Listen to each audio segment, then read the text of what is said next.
Hi guys! For today's video, tara samahan niyo ako. 5:30 nga pala ng umaga yan na nagising ako. Nakapag-prepare na nga din pala ako ng baon ng aking asawa. Ayun na nga, pinainitan ko muna yung mga unan namin. Nakapagsampay na nga din pala ako. Salamat haring araw at matutuyo ang aking labain for today. Katapos ko nga maglaba ay maghuhugas naman ako ng aming pinagkainan na almusal kanina. Alam niyo ba na dapat mahalin natin na paghuhugas ng plato? Dahil ang ibig sabihin lang mang nito ay napaka-blessed natin at meron tayong kinakain sa araw-araw. Dahil yung mga iba hindi nila alam kasi sila kukuha ng pagkain.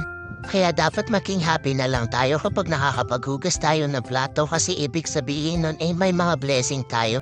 Blessing na may nakakain tayo sa kapagkainan. Kaya go now for the hugas ng plato. Try mo na lang kumanta-kanta habang naghuhugas ng plato para happy lang. At nang nakapaghugas na nga ay nag-prepare na nga din pala ako para sa aming pananghalian. Magsisinigang na tilapia nga lang pala ako for today at ayan na nga na-prepare ko na lahat ng aking gagamitin. Habang magtuluto nga ako may pumunta sa bahay at nagbigay nga ng stab dahil may relief nga na kukunin mamayang hapon. O diba kahit wala ng baha may relief pa rin. Thank you po. At ayan, fast forward na nga malapit na maluto itong aking sinigang na tilapia. Konting kulo na lang at luto na. Katapos yan ay kakain na din kami. At yan na nga, pagdating ng hapon pumunta na din ako din sa may court namin.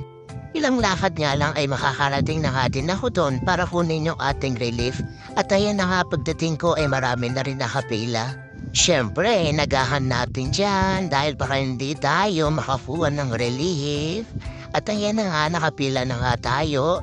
Inayos ka muna pala yung mga pila at ayan na nga ay dumating na ay napakasipag at napakabait na Mayor ng San Simon, Mayor June Ponsalaan. Ayan na po, maraming salamat po sa mga relief na binibigay nyo.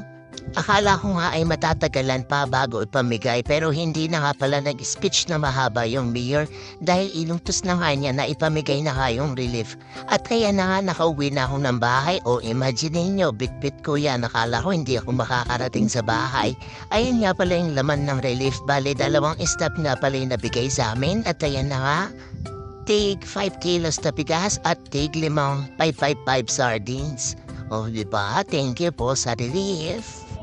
Thank you po sa panonood. Yun lang po. Maraming salamat. Bye!